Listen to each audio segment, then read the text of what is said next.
Hello and welcome to another gameplay review on the Virkayu gameplay channel. And in this one we have SHACO or SHACO, should you be from, North America or the Southern Hemisphere, it doesn't really matter. Either way, we have a clown who's been buffed, whose damage is now a little bit even more ridiculous than it always has been, although it's been AP dominated for a while. I'm observing this because it seems like they're going to invade against a SHACO who has boxes early and can just, fear them and has chain CC with his Nami. So that, in terms of invades, is not so intelligent or good, but then again his name is Polypike. So while he's dealing with a case of hemorrhoids that he gave to himself, the SHACO is going to be placing a box on his red, and we're going to be watching White Shack stab, obviously a very good SHACO playing on EU West, and we're obviously against Nunu, who's now a bit out of position in terms of his early clears, which is fine, because that's the kind of stuff you're going to want to look to do when you're against a hyper-ganking jungler. Like, if you can invade or place a ward to do some chunkings, that's fine. So we got two boxes getting procced on the red buff. We've got a singular box placed on the Krugs, and as always, play your mind games, my friends. Are you going to do a red side quadrant into mid lane gank? Are you going to go top lane? Are you just going to do red side quadrant and gank bottom lane? The Nunu, most likely, regardless of what the nature of his, level 1 is going to probably want to snowball this. And the gold graph indicates as such that Draven and Polypike, I'm just going to keep saying that because it's funny, will be getting the gold lead. How do we navigate that? Now, that's important because obviously we want to shadow gankers as best we can to get those counter ganks, but then SHACO is the ganker and the cheeser. So what they've done is given 10% bonus damage to the critical strike that you get from your Q backstab. They've also decreased the mana cost by 20, which means in those tight scenarios, once you've unloaded yourself a few times and your little as you don't buy mana itemization, more likely you will be able to escape those scenarios. Or if he's on the offensive, more than likely, I wish we could have foreseen this coming. Good old-fashioned deep vision goes a long way, my friends, my junglers, my laners. The Nunu, obviously, at this point will show with 12 CS and blue. He's going down. That's the worst possible thing because now the SHACO knows exactly where he's gonna go. But we have no prior, which means we can do nothing about it in this particular instance. Will the Nunu decide to go for a dive? Nope, that's not diveable just yet. He most likely goes and does safe things in his jungle, but let's keep an eye on it. The Pike is using his prior to move on up to ward. We should know that the SHACO is doing 12 CS red side into his blue side. The Caffeine Addict has decided to kill the, Shadow Flame. I read that as Caffeine Addict because I was looking somewhere else. Oh dear. But maybe he is. He's Jax. You kind of have to be. Kills the Fiora 1v1. They know both junglers have gone down. And now we are doing our blue into our Grump because then we can sequence upside and obviously reset if necessary. But at this point, we do notice, hey, wait, it's 3:30. There's a crab spawning. Nunu. We don't know where he is. He shows up here with a red buff, plus an extra camp, so most likely it was the Raptors in this particular case. We look, we see it is. He overcommits a little bit, as always, the Nunus will do, because they feel they need to kind of drive their ganking force. And SHACO says, don't really care about that. They've also buffed the AD ratios on his 2-shift poison. That's the E. Here we go. Q deceive out of mana on the Veigar. We've burned his flash prior. That's a repeat gank. That's free. This should be your standard game plan. Whether it's ganking bot lane because you're on the blue side of the map, or whether it's ganking mid lane or top lane, you're gonna try and do a red quadrant into a gank. We talked about this with the Zac as well. It gives you the ability to burn sums, not overstretch too much, let the enemy jungler react to you. You can protect yourself from the blue side. You can potential translation ganks to the bottom lane, just like the Zac's game plan. And the Nunu was started blue to go down to do the same damn thing. The Jax, in the meantime, is in a bit of a precarious situation. The SHACO is rotated up, gets the box sphere onto the Fiora. Remember, you get bonus damage when you hit your Q deceive next auto from behind. So we're going to try and reposition to get that. And the Nunu is counter-ganked and sent back to Hoth, the planet where Luke first learns that he must go to Dagobah, as Ben Kenobi instructs him. Spoiler alert, but I guess, it's been enough time. So after that nice counter gank, obviously that's something that the Nunu should be looking for. This is what I'm talking about strategically when you're not full clearing. Essentially what we've looked at from both junglers here is a 5 camp mixed in with some ganks. 2 ganks mid lane, both, and then obviously 1 gank top lane, but the SHACO has come out on top. The Fiora now got pressure here. Jax is pushed in.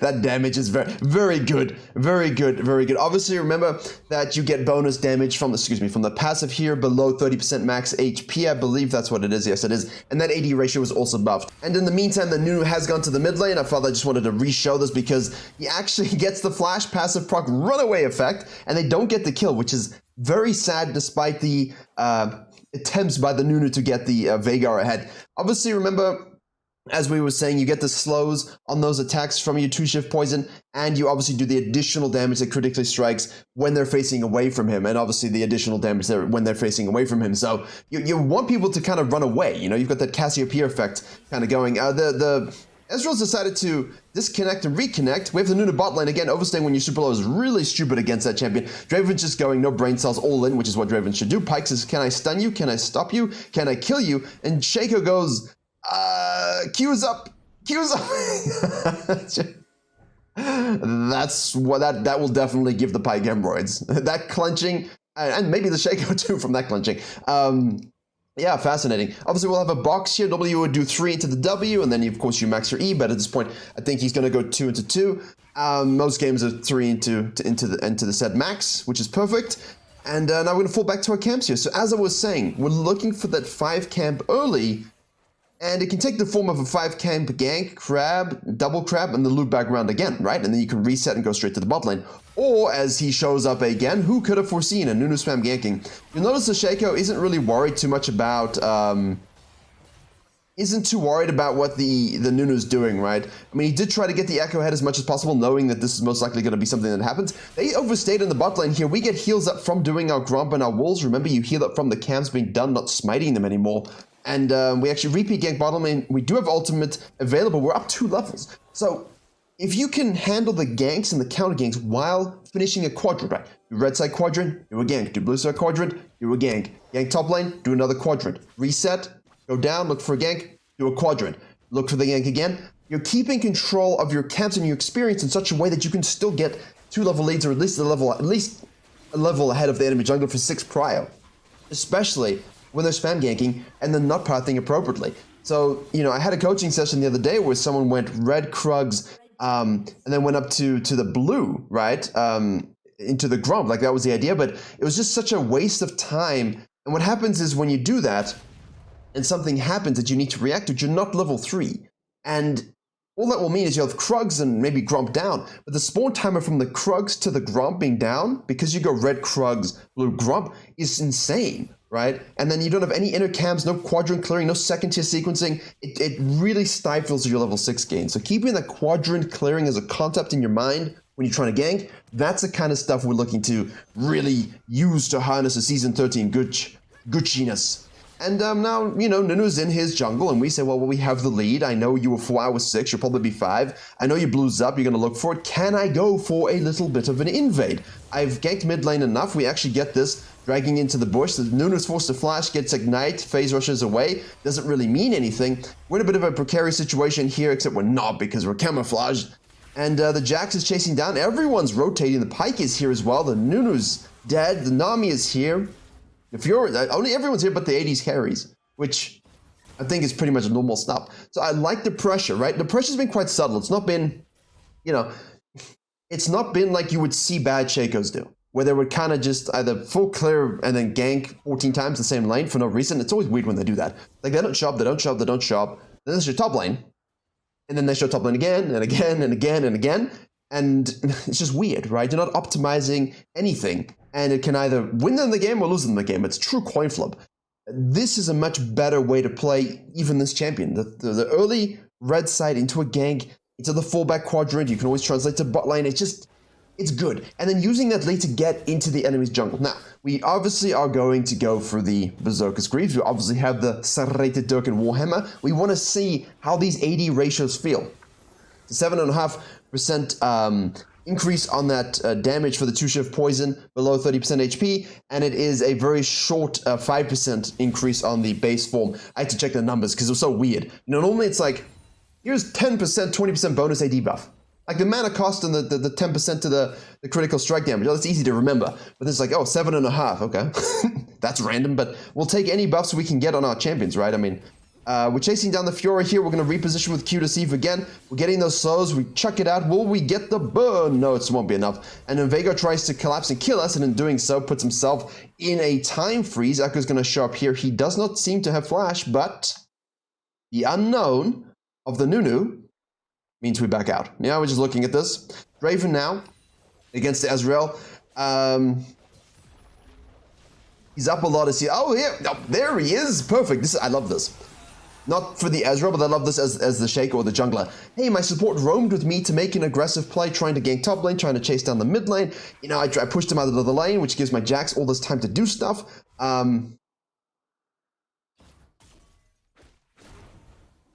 This kind of proxying stuff. So we get the objective, and we'll have the support with us, but the downside is obviously now we instigate a little bit of that, hey, equal and opposite, I took your stuff, I killed you later, I took the Herald, you're going to take my blue side, and my ADC is most likely going to be a bit of a shrimp. So, with this known to us, we need to try and make sure we can actually use our lead. We're just going to go in for the deceive there. We have the red buff tick, right? Is that enough? No. Oh, that's why you chug your potions if you have potions. I see too many people in that situation. They're chugging the potion, and they live. And then those who do not live. And it's pretty simple. So as soon as someone hits you like that with Leandry's, anything with dot, tick, red buff, Scorch Claw as a jungle item, chug your potions, make sure you live. Don't go and die with 2 full charges, right? So, very nicely done. And in that moment, I hope he did actually use it, or if he didn't, then he's lucky. All right, then we're not going to results based it. You don't know you're going to live. So just because I just realized that there was 2 charges actually on it, so maybe he didn't even chug it. Oh well then. Anyway, back to base involuntarily, not a good def as the Baus would say, but we have 6 or 7 KP. We're up 1 camp against the Nunu, not ecstatic, but we have a. I'm not ecstatic about that lead, but we have the Dragon plus the Herald. And now we're positioning here to do something about this first tower falling quite early, actually, in the Snowballing Draven. So we're going to Q Deceive, chuck a box to hope we can fear him. We're going to get those slows if he runs away, but of course he decides just to respect flash it, which is fine. This is the kind of pressure you need to exert as a Shaco if you're not going to do... Ooh, you're walking away from him. We Q Deceive again, but the Pike just... And he really does have emeralds. And now Echo's using the pride we've given him many, many times to rotate to the bot lane, which is great. So when you actually can help a lane, especially mid lane in this meta, get some sort of prior or lead, it doesn't really matter if it's necessarily beautifully done, you know? At least we tried. Like, it's a 0-2-2 Echo with a 3-1-1 Veigar, but it's an Echo who has roam prior, right? And typically, if you can just construct... we're just kind of being chilling in the fog of war, just like the Zac yesterday. See, this is what I was talking about? Even if this is warded, the wave is here, you can kind of chill here in this little fog of war gap if you know that this isn't warded. So that's 2 videos in a row showcasing the importance of understanding this fog of war line in this particular meta. There you go. There you go.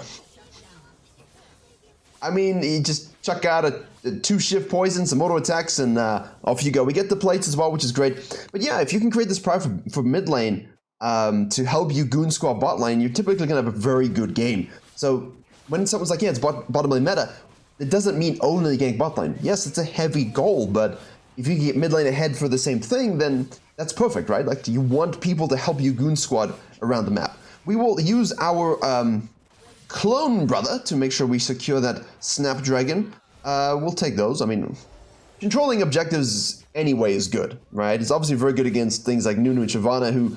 You know, well, Shyvana scales with it, but Nunu just wants that objective control because he's going to be lower econ from the spam ganking.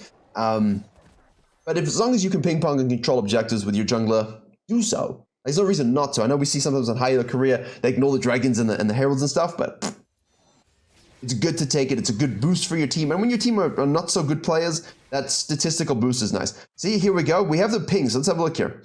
We have the pings from the Veigar going. And this is just good pathing. As a jungler, you want to do this as well. If you know this is all warded up, do what the Echo's doing here. This is very good. But the Shaco's going in regardless, and he gets a straight-up assassination kill on the Draven. I love bottom lanes that are aggressive in this kind of meta, and specifically when you're a Shaco. When I'm playing bottom lane against this champion, you have to be so damn disciplined about just mindlessly shoving. Really, you do. It causes so much pain and suffering for your team and yourself when this guy gets fed. Now, when I'm Zyra, you know, the saving grace here is that Jungle's Area is a little better because I can just mind game them with the power thing. Like, I know their power thing, I know what I'm going to do. They have no idea what I'm going to do. But eventually, with enough damage, if you see him run at you and you can hit your E, you got a full combo, most likely you can kill him, right? So it can kind of go both ways. But obviously, if the Shaco's ahead and he has a little bit of the positioning prio, then Q deceive and I'm like one auto attack killed, you know? So he doesn't even get the percentage bonus damage prog because I'm dead from 100. So here we go for the dragging into the counter jungling because we know the Nunu should be top side. Then we're going to rotate to the mid side. We have here the Jax rotating thanks to the chase downs we did on top lane. And again, we did gank and counter gank top lane, right? You have to turn and fight, sir. He's doing more damage and slowing you. But I mean, what are you going to do? There's no real choices here. Nunu's not really in a tough situation. This is exactly the kind of stuff you want to be doing now, getting into the jungle, laying the boxes down.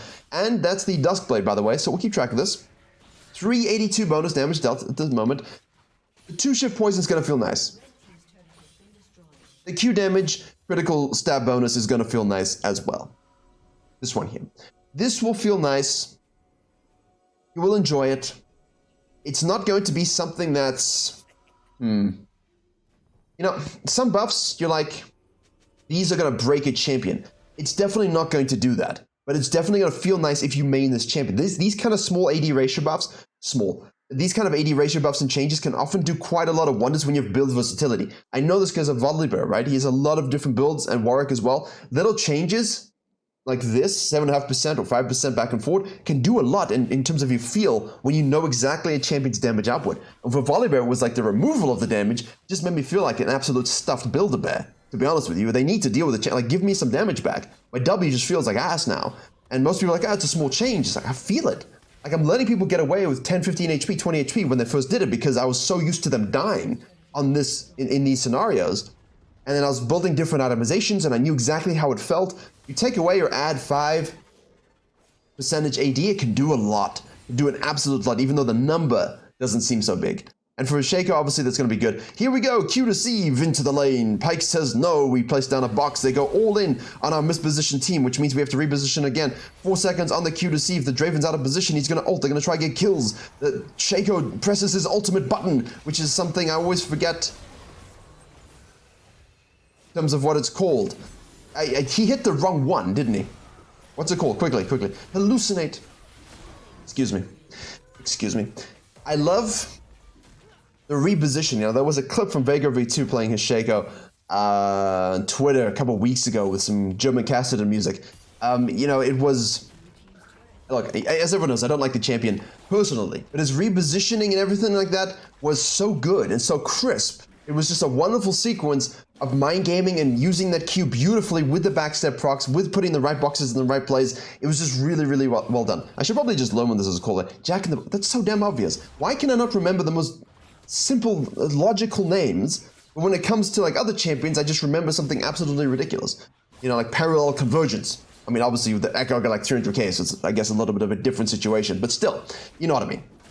Jax, here we go. This is new Jax now. This is gonna be real interesting evolution. As I said in previous videos, these changes are gonna be interesting to observe. Right, so we had a little bit of a dip in gold, and what happened was when we realized that the Draven had, you know, abused our ADC, and our support had left our ADC, and, you know, we were losing a little bit of tempo there, we just, before he gets a tower, we do Shaco things. We know he's going to push a tower. We know he's going to do it. We just keep going down, use the power we've gained from mid lane, and get the kills. Make sure you're getting the objectives and ping-ponging those. Standard jungling, my friends. The added benefit is...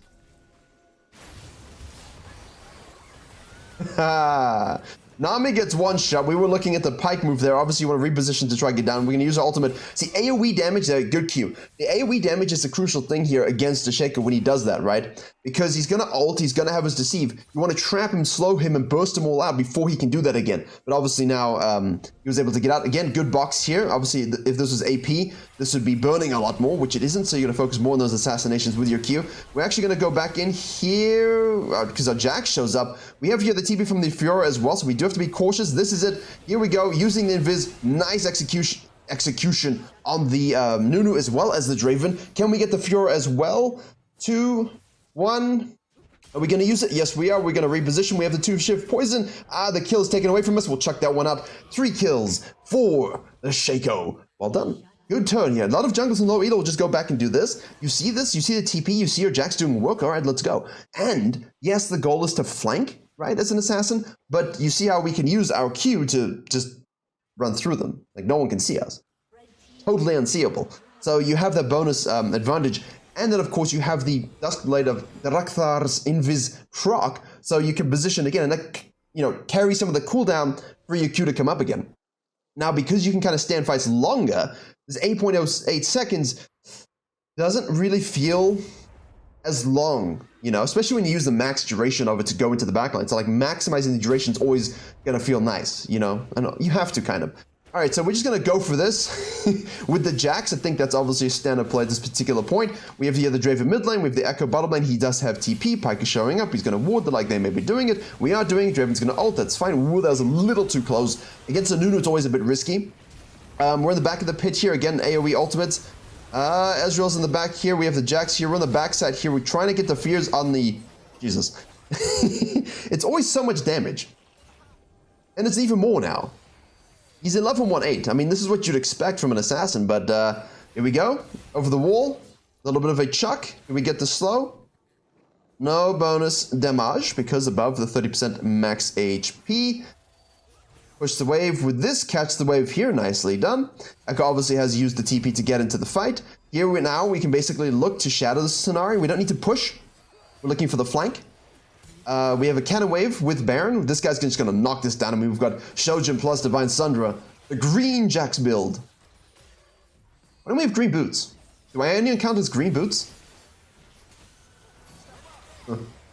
Wouldn't necessarily do that. I mean...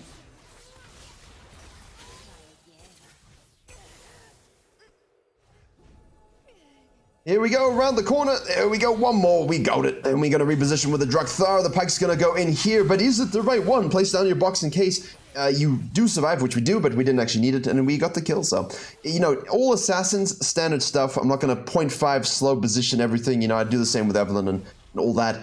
You don't want to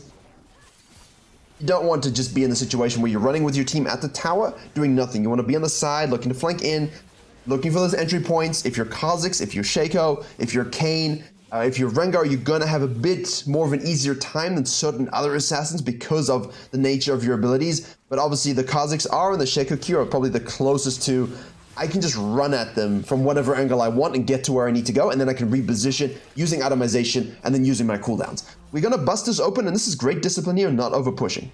We talked about this. I did a stream the other day, actually. I'm going to start streaming again a little bit. Got to promote the coaching, as it were. And, by the way, do a coaching channel. So go for Virkayu coaching. Do a coaching channel, which is going to be like this channel, but for lower elos. Diamond, platinum, gold, silver, bronze. And we'll do like 5 a week of different champions, and we'll just layer on the content. And I will do that free giveaways. It'll be free coaching. Some people, if you want to pay for it, can pay for it, but that will usually be private. This will just be kind of games I'm finding, games from the Discord. Basically a way of saying, hey, look, I've got paid coaching here for everyone who can afford it. And then I'm going to give away a lot of free coaching and choose random games to help people in general, right? So we want to have the value proposition for everybody. And obviously that means you don't get to necessarily choose your champions, but at least it's something for your elo every week, I hope.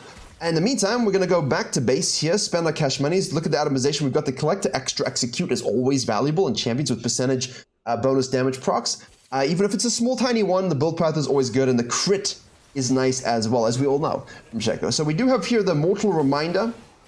Gregarious Rune plus a Last Whisper building. Again, they're going for the wrong thing, and we almost die, actually. So you are squishy. Once you go in, if they do CC you, if the Zyra or something hits you with AoE, you're going to have to be very intelligent with how you position afterwards. Look at this. See this? We're shilling. We're being shilling in the back line here. Is there an entry point we can go in? Is there something we can do? No? Alright, leave. Go steal their stuff. Pull back to your camps. Reset. Leave base full HP with more itemization. They've got nothing. All they have to do is sit because you're the big question mark. They don't know if you're going to queue up the wall and just annihilate someone. Even if someone on their team is... even if someone on the SHACO team is dead, that could still happen. Like, look at this. Here we go. Now we look. Now we look. Anything? Nope. All right. Leave. Perfect. The threat. The threat. And as long as you keep threatening, it's something they have to keep respecting. Because as soon as you don't do that, they're just going to... They'll get impatient to do something. But if you keep doing this without dying, it becomes a little bit more annoying, you know? Like, there's no guesswork. It's just like, I know he's there. I know he's there. And it's almost worse. but they don't know. Nice, they're double bubble into the stun counter-strike. We're going to try using leapfrog out. We have the Shaco here on the bottom side, just kind of shadowing. Then we're going to queue in here to the back line. Can we get onto the person we want to get onto? We're going to use our ult. We're going to make sure, yeah, that's it. As soon as the Nunu turned around, you knew it was done, right? As soon as the Nunu turned around, you knew we had that. Jax is going way too deep and dies, as we did earlier, but that's absolutely fine. Here we go. That's the clone, my friends. He would not run at you like that. Good patience, good relaxation. We take the camps, we fall away. We take the tower, we fall away. We don't stay. This was something, as I was to finish my original thought, people try and close the game out too soon. Or they don't fall back to the dragons. In this case, just do the dragon. Do the dragon and observe.